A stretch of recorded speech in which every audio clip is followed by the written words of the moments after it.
आज का हमारा प्रॉफिट एंड लॉस का पार्ट नंबर 2 है।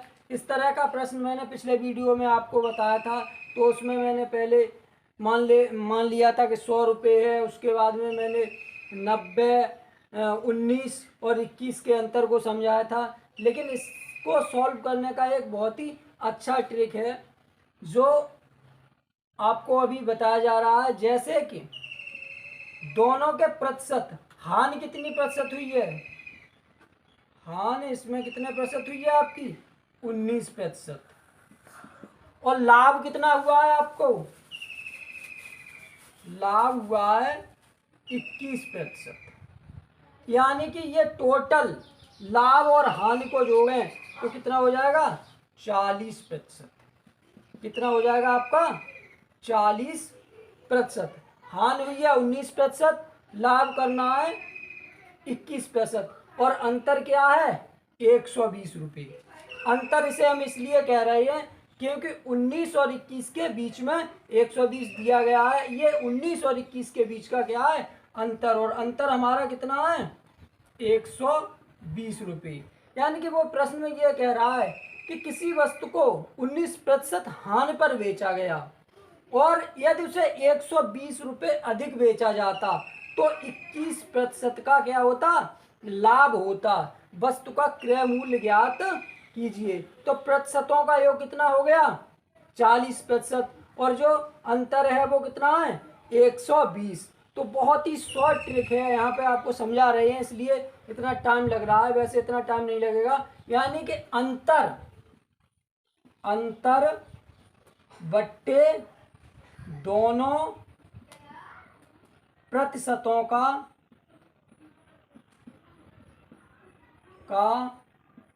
योग गुणा 100। यहाँ पे हम क्रम मूल्य निकालेंगे तो दोनों के अंतर कितना है 120, और योग प्रतिशतों का योग कितना हो गया 40, और गुणा कर देंगे हम किसका 100 का। इसको हम कहते हैं 5/2। 100/40 को 5/2 कहते हैं। इसको काट दीजिए तो कितना होगा ये 60, और 6×5 30, यानी कि 300 रुपये है उसकी कीमत। कितनी है 300 रुपये। यहाँ पे समझाया है इसलिए आपको थोड़ा समय दिया गया है, वैसे आप बहुत जल्दी कर सकते हैं। 1 से 20 को यहाँ रखिए, अंतर को 19 और 21 को जोड़िए 40 हो जाएगा, होगा 100 कर दीजिए। इसको 5/2 मानते हैं हम, ये काट दीजिए 60 बार कट जाएगा, 6×5 30, यानी कि 300 इसका क्या हो जाएगा आंसर हो जाएगा। तो इस तरह के प्रश्नों को आपको परीक्षा में हल करना है। पिछली वीडियो में मैंने आपको डिटेल में इसलिए बताया था ताकि आपको समझ में आ सके। ये हमारा प्रश्न नंबर 2 है। किसी वस्तु को 45 रुपये में बेचने पर 10% की हानि होती है। 20% का लाभ कमाने के लिए वस्तु को कितने रुपए में बेचना चाहिए। यानी कि वस्तु को हम 45 रुपये में बेचते हैं तो हमें 10% की क्या हो जाती है हानि हो जाती है, और हमें 20% लाभ कमाने के लिए वस्तु को कितने रुपए में बेचना चाहिए। तो हम इस तरह के प्रश्न में सबसे पहले क्या करेंगे कि 45 रुपये में बेचिए तो 10% की हानि हुई है, तो हम सबसे पहले इसका क्या निकालेंगे क्रय मूल्य निकालेंगे। उसके बाद में हम इसका क्या निकालेंगे 20% लाभ पर विक्रय मूल्य निकालेंगे। तो प्रश्न काफी बड़ा हो जाएगा।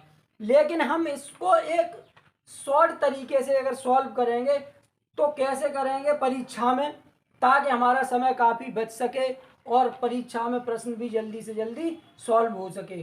तो हम इस तरह के प्रश्नों में यदि हमारा विक्रय मूल्य पहला कितना है 45 रुपये, हम 45 रुपये लिख लेते हैं। जो भी कीमत दी हो आपकी 45, 40, 50 जो भी हो उसे लिख लेते हैं। इसमें गुणा करते हैं हम 100/100 का, यानी कि इसमें यदि 100/100 का गुणा किया गया तो इस पर कोई फर्क तो पड़ना नहीं है, क्योंकि ये कट जाएगा किसी संख्या में। यदि 1 से गुणा किया जाए, मैंने पहले पिछले वीडियो में बताया था, और 1 से भाग दिया जाए तो उस पर कोई फर्क नहीं पड़ता है। लेकिन यहाँ पर क्या करना है कि हमें 10% की हानि हुई है। क्या हुआ है 10% की हानि हुई है कब? 45 रुपये में बेचने पर। और हमें 20% लाभ भी कमाना है।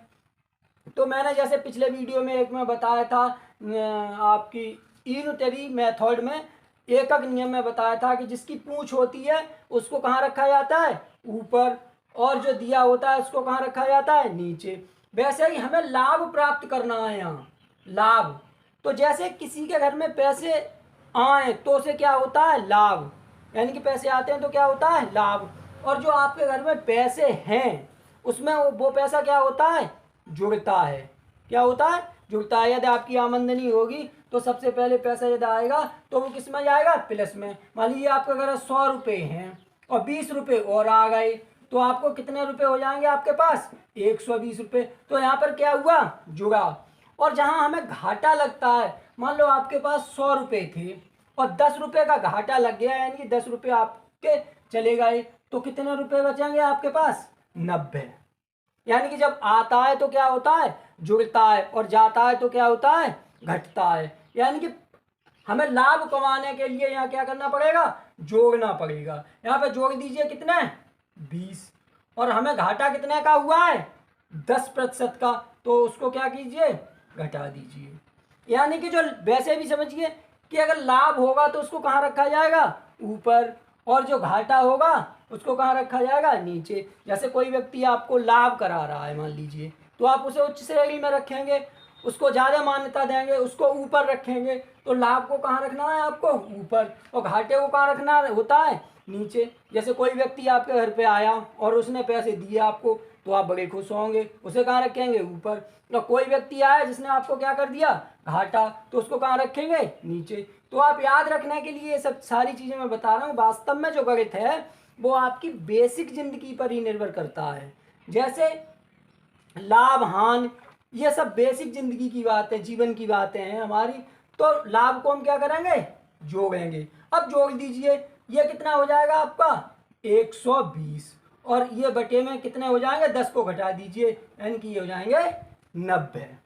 यानी कि अब इसको क्या करेंगे?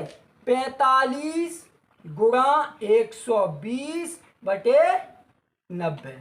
इसको क्या कीजिए? आप काट दीजिए, 0 से 0।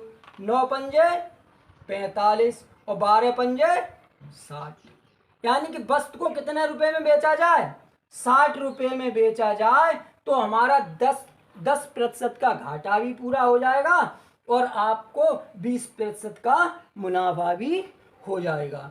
यानी कि आप इसको जो वस्तु घाटे में बेची गई है उसको लिख लीजिए और जितना लाभ कमाना है उसको ऊपर जोड़ दीजिए और जो घाटा हुआ है उसको नीचे घटा दीजिए। घाटे को हम घटाते हैं और जो प्लस जो बढ़ता है उसको जोड़ते हैं। तो 120/90 यहाँ हो जाएगा और 45 गुणा 120/90 और इसको काट देंगे तो आपको कितने रुपए हो जाएंगे? 60 रुपये। तो यानी कि ये इस वस्तु को यदि हम 60 रुपये में बेचें तो हमारा 10% का जो घाटा है वो भी पूरा हो जाएगा और जो हमारा 20% का मुनाफा है वो भी हमें प्राप्त हो जाएगा। तो आपको परीक्षा में इतना टाइम नहीं लेना है, न कि किसी को समझाना है। आप सीधे से लिखेंगे 45 गुणा घाटा कितना, फायदा कितना हुआ है? 20 का। 120 घाटा कितना हुआ है? 10 का, तो 90 और तुरंत काट देंगे। यहाँ से काट दिए 45 दूनी 90 और ये 60 दूनी 120, यानी तो भी 60 आ जाएगा आपका। तो इस तरह से परीक्षा में आपको प्रश्न सॉल्व जल्दी से जल्दी करने। ये प्रश्न नंबर 3 है हमारा। 1 रुपये में 40 पिन बेचकर एक दुकानदार को 25% का घाटा होता है। 20% का मुनाफा प्राप्त करने के लिए उसे 1 रुपये में कितनी पिनें बेचनी चाहिए? ये हमारा क्या है? प्रश्न नंबर 3 है। और आपको कुछ नहीं, पिछले सवाल से थोड़ा सा बदल दिया गया। 1 रुपये में 40 पिन बेचकर, यानी कि 1 रुपये में 40 पिन बेचकर एक दुकानदार को 25% का घाटा होता है। कितने प्रतिशत का होता है? 25 का। और 20% मुनाफा कमाने के लिए, मुनाफा प्राप्त करने के लिए उसे 1 रुपये की कितनी पिनें बेचनी चाहिए? तो हम 1 रुपये, यानी कि 1 रुपये बराबर कितना पैसा होता है? 1 रुपये, 1 रुपये बराबर 100 पैसे। 100 पैसे, यानी कि 100 पैसे में वो 40 पिने बेचता है तो उसे कितना घाटा होता है? 20% का।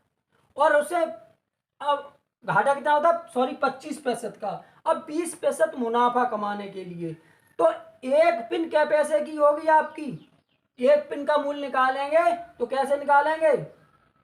100/40, यानी कि इसको मैंने पहले बताया था कि आपको इसके 5/2 भी लिख देते हैं। और इसको यदि 5/2 ने लिख के इसको 2.5 पैसा भी लिख सकते हैं, लेकिन हमें जरूरत नहीं है 2.5 पैसे लिखने की।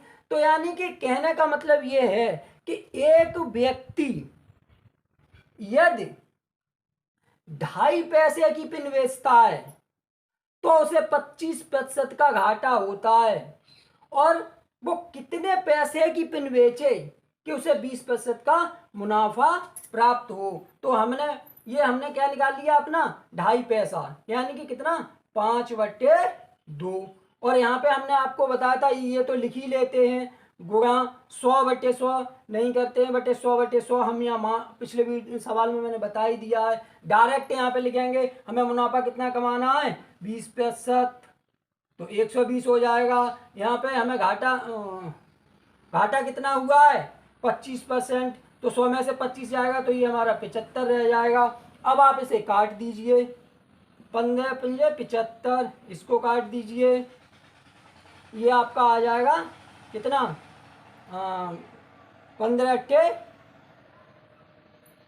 = 120, 15×8 = 120। हमने 15×75 और 15×8 = 120, यानी कि इसको काट दीजिए तो ये 4/2, 8/2, ये आपका आ जाएगा 4। यानी कि 2.5 पैसे में यदि पिन बेचता है वो तो उसे घाटा कितने का होता है? 25% का। और यदि वो 4 पैसे में, 2.5 पैसे में यदि पिन बेचता है वो तो उसे घाटा कितना होता है? 25% का। यदि वो 4 पैसे में बेचे पिन तो उसे कितना हो जाएगा? 20% का क्या हो जाएगा? मुनाफा। यानी कि जब वो पिने बेच रहा है 2.5 पैसे की तब तो उसे घाटा हुआ, और 4 पैसे की बेचे तो क्या हो जाएगा? मुनाफा। तो 1 रुपये में कितनी पिने बेचे, यानी कि 100 पैसे में कितनी पिने बेचे? तो 100 पैसे और बट्टे 4 और 25 चौक 100, यानी कि वो 1 रुपये में यदि 25 पिन बेच दे तो उसको क्या हो जाएगा? 20% का मुनाफा हो जाएगा। फिर समझा देते हैं।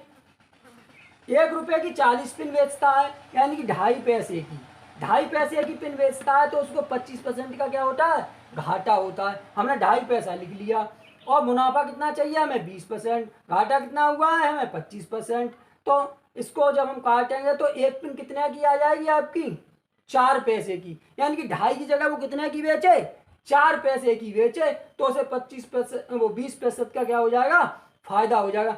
जब वो एक पिन 4 पैसे की बेचता है तो 100 पैसे की कितनी पिने हो जाएंगी आपकी? 25। तो वह 1 रुपये की 25 पिने बेचे, जिससे कि उसको 20% का मुनाफा। ये हमारा प्रश्न नंबर 4 है। एक व्यक्ति ने 2 गाय 4200 यानी कि 4200 रुपये में बेची, जिसमें उसे एक पर 10% की हानि तथा दूसरे पर 15% का लाभ होता है। गाय की अलग अलग कीमत ज्ञात कीजिए, यानी कि दोनों गाय की अलग अलग कीमत उसने पूछी है। यदि लाभ और हानि से सॉल्व किया जाएगा तो काफ़ी बड़ा प्रश्न ये बन जाएगा। इसलिए हम इसको एलिगेशन एंड मिक्सचर यानी कि मिश्रण के तरीके से सॉल्व करेंगे। यानी कि हमें दोनों का यदि अनुपात पता लग जाए कि इनमें दोनों के जो बिक्री हुई है उनमें अनुपात क्या है, तो हम इस सवाल को बहुत ही आसान बना सकते हैं। जैसे मान लीजिए हमने मीन प्राइस इनका 100 रुपया मान लिया, यानी कि इनका मीन प्राइस कितना मान लिया? 100 रुपये। और यदि इसमें घाटा होता है तो 100 में से 10%, यानी मैंने बताया आपको कि जो घाटा होगा वो घटेगा, तो ये कितना हो जाएगा आपका? 90। और यदि फायदा होता है तो वो क्या होता है आपका? जुड़ता है। तो 100 में 15 जुड़ेंगे तो ये कितना हो जाएगा? 115। और जो हमारा मीन प्राइस है वो कितना है? जो मीन प्राइस है वो 100 रुपये है। यदि 100 रुपये में से 1 से 15 को घटाएंगे तो ये क्या बचेगा, 115 में से 100 को घटाएंगे तो कितना बचेगा, 15। और इधर 100 में से 90 को घटाएंगे तो क्या बचेगा, इधर 10। यानी कि मीन प्राइस में ये समझ लीजिए एलिगेशन एंड मिक्सचर में कि 100 में से जो जितना घटता है उसको घटा दीजिए, या 100 में से जो घटता है उसको घटा दीजिए, या जो बड़ी संख्या है उसमें से 100 को घटा दीजिए, और छोटी संख्या है तो 100 में से घटा दीजिए। तो इसके लिए ये हमारा जो अनुपात हमें जो प्राप्त हो रहा है वो हमारा प्राप्त हो रहा है 10:15। इसको हम 5 से अगर काट दें दोनों को तो ये हमारा हो जाएगा 2:3। यानी कि उसने जो गायें बेची हैं वो 2:3 के अनुपात में बेची हैं। तो ये जो हमारा अनुपाती योग जो होगा वो हमारा कितना हो जाएगा, 5 हो जाएगा। अनुपाती योग कितना हो जाएगा, 5। अब हम इसे सॉल्व कर सकते हैं। कैसे, कीमत दोनों की कितनी थी, 4200 रुपये, 4200 रुपये। और अनुपाती योग पहली गाय कितने की हो जाएगी हमारी, 2 और अनुपाती योग कितना था, 5। इससे काट दीजिए, 8 पंजे 40। अब कितना बचता है, 2, 4 पंजे 20 और यहाँ 0। यानी कि पहली गाय हमारी हो जाएगी, 2 का गुणा हो जाएगा, 8 दूनी 16, 40 दूनी 80। यानी कि पहली गाय हमारी कितनी हो जाएगी, 1680 रुपये की। और 4200 में से यदि आप 16 पहली गाय हमारी कितने की हो जाएगी, पहली गाय हमारी हो जाएगी 1680 रुपये की। अब 4200 रुपया ये है। अब 4200 में से आप घटा दीजिए, 4200 ये है हमारा, और 4200 में से आप कितना घटाएंगे, 1680। यानी कितना बचा, 0। यहाँ बचेगा आपका 2, 6 5 11, यहाँ हो जाए 11, यहाँ बचेगा 5 और यहाँ आपका बचेगा 2। यानी कि दूसरी गाय आपकी हो जाएगी 2520 रुपये की। तो पहली कितने की होगी, 1680 की, जिसमें क्या हुआ है, हमें घाटा हुआ है। और जो दूसरी गाय होगी वो हो जाएगी आपकी 2520 रुपये की, जिसमें हमें क्या हुआ है, 15% का फायदा हुआ है। तो इस तरह के प्रश्नों को निकालने के लिए हमें उनका अनुपात ज्ञात करना है। जैसे कि मीन प्राइस हमने ये मान लिया 10% की हानि हुई है तो 90 रह जाएगा, ये 15% का फायदा हुआ तो 115 हो जाएगा। 115 में से ये 100 जाएगा तो 15 बचेगा, और 90 में से वो 100 में से 90 जाएगा तो 10 बचेगा। यानी कि जो अनुपात होगा वो 2:3 का अनुपात हो जाएगा। और ये देख लीजिए कि इनमें जो अनुपात होगा वो 2:3 का ही अनुपात होगा। यदि ये 1680 और अनुपात 2520 यदि आप करेंगे तो कटते कटते ये आपका 2:3 ही रह जाए। हमारा ये प्रश्न नंबर 5 है। यदि एक व्यक्ति 10 रुपये के 11 संतरे खरीद कर 11 रुपये के 10 संतरे बेच देता है तो लाभ प्रतिशत ज्ञात कीजिए। यानी कि एक व्यक्ति ने 10 रुपये के 11 संतरे खरीदे, यानी कि 10 रुपये के कितने संतरे खरीदे, 11, और 11 रुपये के 10 संतरे उसने बेच दिए, तो लाभ प्रतिशत ज्ञात कीजिए। यानी कि देखिए पहले उसने क्या किया, 10 रुपये में 11 संतरे खरीद लिए तो पहले भी उसको लाभ हुआ होगा। और फिर उसने क्या किया कि 11 रुपये के 10 संतरे बेच दिए तो लाभ प्रतिशत ज्ञात कीजिए। तो पहले भी उसे कुछ लाभ प्राप्त हुआ होगा और दूसरी कंडीशन में भी लाभ प्राप्त हुआ होगा। यानी कि वो पहले 10 रुपये के कितने संतरे खरीदता है, 11। आप इसको इस तरह लिख लीजिए, 10 रुपये के कितने संतरे खरीदता है, 11, और वो बेच कितना देता है, 11 रुपये के, और 11 रुपये के कितने संतरे बेच देता है, 10। यानी कि उसने 10 रुपये के 11 संतरे खरीदे और 11 रुपये के 10 संतरे बेच दिए। उसने दोनों ही कंडीशन में लाभ प्राप्त किया है। तो वो जानना चाहता है कि कितने प्रतिशत लाभ प्राप्त किया है। तो इस तरह के सवालों को सॉल्व करने के लिए हम क्या करते हैं, इनका गुणा कर लेते हैं, यानी कि ऊपर वाला गुणा ऊपर कर लें और इसका गुणा इसमें हो जाएगा। और इससे भी आसान एक तरीका ये है कि आप इस तरह भी लिख सकते हैं 10 रुपये के 11 संतरे, 10 रुपये के 11 संतरे और 11 रुपये के 10 उसने बेच दिए। तो ये तो मल्टी क्रॉस वाला था, इसमें थोड़ा आप कंफ्यूज हो जाते हैं, इसलिए इस तरीके को रोक दिया है। लेकिन ये 10 रुपये के 11 और 11 रुपये के 10 इस तरह लिख लीजिए, आप पूरा स्ट्रक्चर बना लीजिए। 10 रुपये के 11 और 11 रुपये के 10। जरूरी नहीं है कि 10 रुपये के 11 हों, कोई और संख्या भी हो सकती है, लेकिन आप बारी बारी से लिख लीजिए। 1 नंबर पे ये आ गया, 2 नंबर पे ये आ गया, 3 नंबर पे ये आ गया आपका, और 4 नंबर पर ये आ गया। इसको हम मान लें ए, इसको मान लें बी, इसको मान लें सी और इसको मान लें डी, यानी कि ए बी सी डी। यानी कि इसका एक शॉर्ट तरीका ये है कि B C minus A D, B C minus A D बट्टे ए डी और गुणा 100। इसको ए मान लिया, इसको बी मान लिया, इसको सी मान लिया, इसको डी मान लिया, क्रम से लिख लिया, 1 2 3 4 नंबर पे लिख लिया, ए बी सी डी मान लिया, यानी कि 1 2 3 और ये 4। और लिखने के बाद में B C minus A D बट्टे ए डी होगा 100। बी सी कितना है आपका 11 गुणा 11, यानी 11 गुणा 11। बी सी को आप समझ रहे हैं, इनके बीच में गुणा का निशान होता है।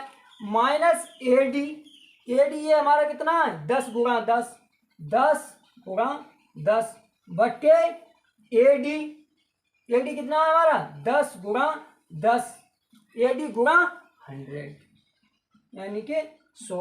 यहाँ से ये काट दीजिए, 100 से 100 कट जाएगा और 121 माइनस ये आपका 100 हो जाएगा और आपका बचेगा 21, यानी कि उसको फायदा होगा 21% का। यानी कि यदि वो व्यक्ति 10 रुपये के 11 संतरे खरीद कर और 11 रुपये के 10 संतरे बेच देता है, तो यहाँ पे हम बारी बारी से लिख लेते हैं 10 रुपये के 11 और 11 रुपये के 10। इसको ए मान लेते हैं, इसको बी, इसको सी, इसको डी, और B C minus A D बट्टे ए डी होगा 100। यानी कि ये जो आपका 11 गुणा 11 माइनस 10 गुणा 10 बट्टे 10 गुणा 10, और ये से कट जाएगा 121 माइनस 100, यानी कि 21% लाभ हो जाएगा। आप इसकी जगह पे ये रख सकते हैं कि 15 रुपये के 20 संतरे खरीद कर 20 रुपये के 15 संतरे बेच देता है। तो आपको करना कुछ नहीं है, सीधा सीधा ये है कि बीसी आपका हो जाएगा 20, तो यहाँ पे लिखेंगे 20 गुणा 20 माइनस 15 गुणा 15 बट्टे 15 गुणा 15 और गुणा 100 आपका ये हो जाएगा। यानी कि आप काट दीजिए इसको, यानी कि